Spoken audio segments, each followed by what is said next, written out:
Pemirsa, larangan hitan terhadap perempuan yang baru-baru ini dikeluarkan oleh Perserikatan Bangsa-Bangsa rupanya ditolak oleh Majelis Ulama Indonesia pada beberapa waktu lalu.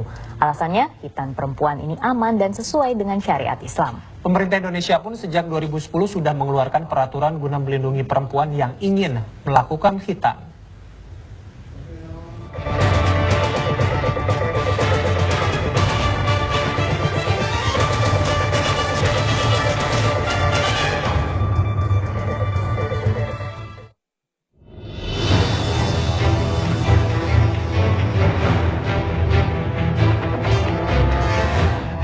Majelis Umum PBB mengeluarkan resolusi pelarangan khitan bagi perempuan.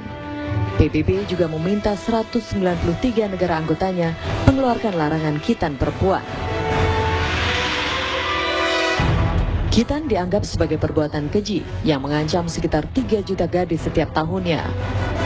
Selain membahayakan kesehatan reproduksi, khitan perempuan juga dinilai berdampak pada psikologis.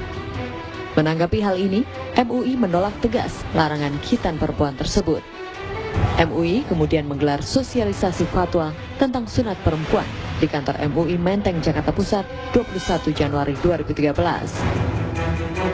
Menurut fatwa yang dikeluarkan sejak tahun 2008 ini, tujuan sunat perempuan adalah untuk menjalankan kewajiban agama dan menyetabilkan syahwat. Pelarangan khitan perempuan itu jelas. Fatwa MUI sudah menyatakan kalau pelarangan khitan perempuan termasuk itu menyalahi ajaran dan syariat Islam. Tata caranya jelas di fatwa MUI adalah hanya sekedar menghilangkan selaput yang menutupi klitoris, tidak melukai klitoris itu sendiri. Jadi tidak ada sifat menyakiti, tidak melukai, tidak ada. Di tahun 2006, Kementerian Kesehatan Republik Indonesia pernah mengeluarkan surat edaran tentang larangan medikalisasi sunat perempuan bagi petugas kesehatan. Latar belakang surat edaran ini adalah karena adanya beragam tata cara pelaksanaan sunat perempuan tak jarang berpotensi membahayakan perempuan itu sendiri. Namun perbedaan pendapat muncul dari Majelis Ulama Indonesia yang menganggap khitan bagi perempuan aman dan termasuk dalam syiar Islam. Inilah yang mendasari MUI kemudian mengeluarkan Fatwa MUI nomor 9A tahun 2008. Praktek khitan perempuan kerap menimbulkan perdebatan akibat resiko yang mungkin ditimbulkan.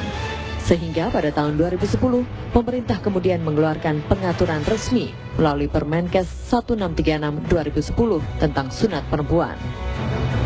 Peraturan ini menjamin keamanan dan keselamatan perempuan karena mengatur pelaksanaan sunat perempuan yang harus sesuai ketentuan agama, standar pelayanan, dan standar profesi. Sunat perempuan yang disampaikan oleh MUI adalah sunat perempuan yang dikaitkan dengan agama, ritual agama. Dan itu sebenarnya kalau di Indonesia, dan itu kemudian diatur oleh Permenkes tahun 2010, adalah hanya sekedar gores gitu. Jadi bukan mutilation atau pengrusakan alat kelamin. Dilarang yang pengrusakan. Yang dilarang itu yang mutilation.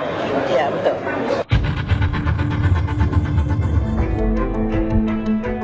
Artinya, Permenkes ini bukan untuk melarang atau melegalisasi khitan perempuan, tapi digunakan sebagai standar operasional prosedur atau SOP bagi tenaga kesehatan apabila ada permintaan dari pasien atau orang tua bayi untuk melakukan khitan perempuan, agar dilakukan secara steril dan tidak menyebabkan kerusakan alat genital.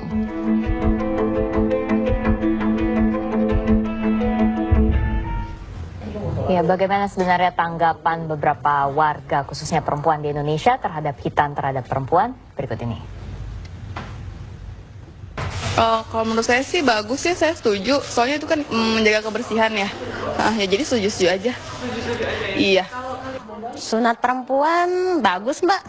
Selain disarankan dalam agama kita, juga untuk kesehatan karena itu untuk kebersihan. Sepakat, iya kalau untuk kesehatannya. boleh-boleh aja, tapi kalau menurut agama sunnah, jadi tergantung kembali ke masing-masing aja. Kalau menurut saya karena saya muslim ya, jadi untuk wanita juga wajib disunat. Gitu. Wajib disunat. Dan itu nggak merasa melakukan itu hanya karena atau memang ada karena ada manfaatnya? Memang ada manfaatnya sih menurut saya, kan ada fungsinya buat kesehatan juga ya, jadi lebih bersih gitu.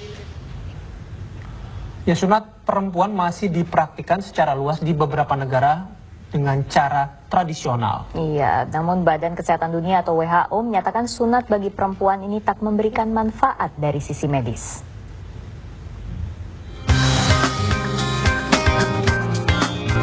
Jika sunat laki-laki disebut dengan istilah medis sirkumsisi, WHO menyebut sunat perempuan dengan istilah female genital mutilation atau FGM. Sunat laki-laki diyakini membawa banyak keuntungan dari sisi kesehatan. Namun lain halnya dengan sunat perempuan atau FGM yang menurut WHO tidak memberikan manfaat bagi kesehatan.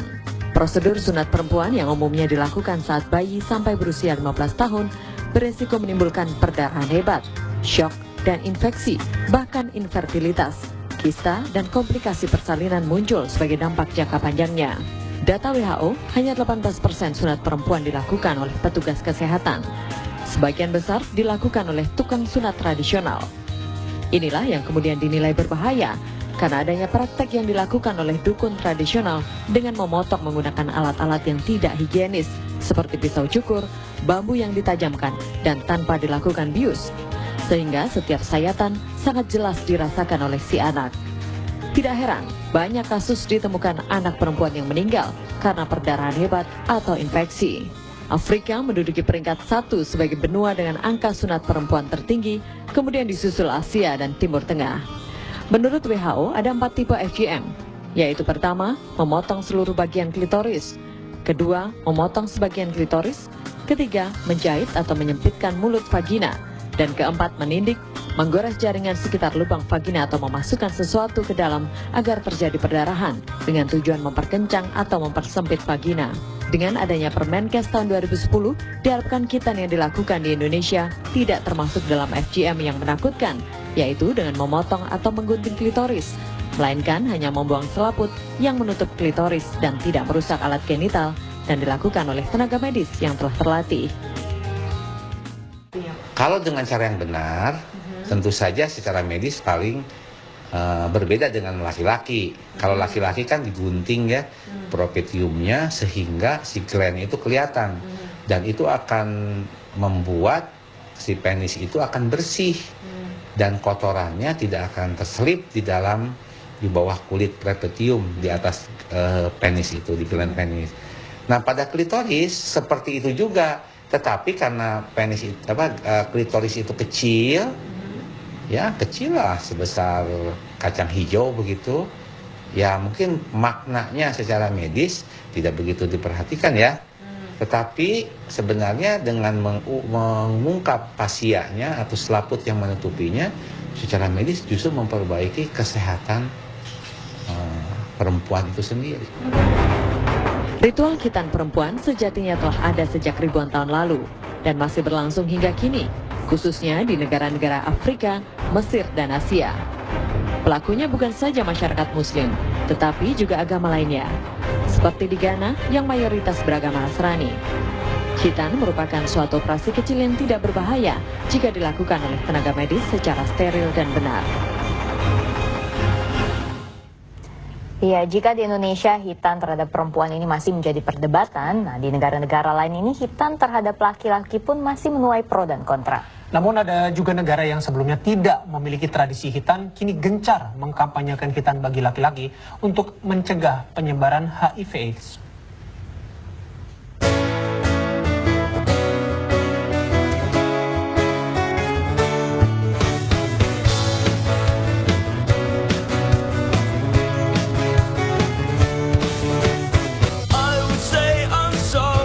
Setelah bertahun-tahun berlangsung perdebatan di Jerman seputar boleh tidaknya seorang anak laki-laki dikhitan, Desember 2012 lalu Parlemen Jerman akhirnya menyetujui pemberlakuan undang-undang yang mengizinkan anak laki-laki disunat. adalah Berlin, kota pertama yang melegalkan praktik sunat asalkan dilakukan oleh dokter. Jerman merupakan negara berpenduduk 82 juta jiwa. 4 juta diantaranya adalah penduduk muslim dan 250 ribu warga Yahudi yang menerapkan tradisi khitan.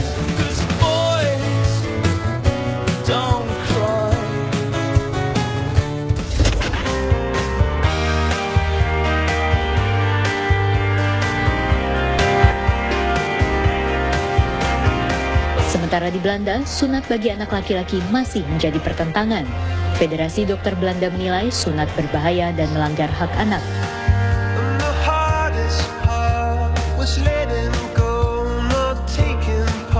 Ini disebabkan sunat umumnya dilakukan di saat anak-anak belum bisa mengambil keputusan sendiri.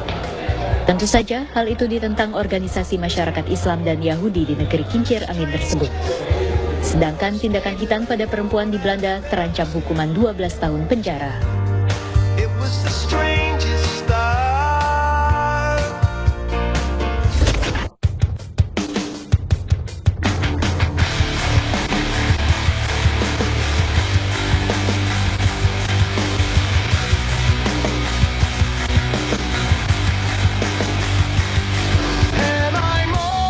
Berbeda dengan Belanda, pemerintah Swaziland justru menggencarkan khitan pada laki-laki. Negara yang sebelumnya tidak memiliki tradisi sunat ini, dalam 6 tahun terakhir telah menerapkan program sunat sebagai salah satu upaya mencegah AIDS. Karena berdasarkan penelitian, pada laki-laki yang disunat, peluang terjangkit HIV/AIDS berkurang 60%.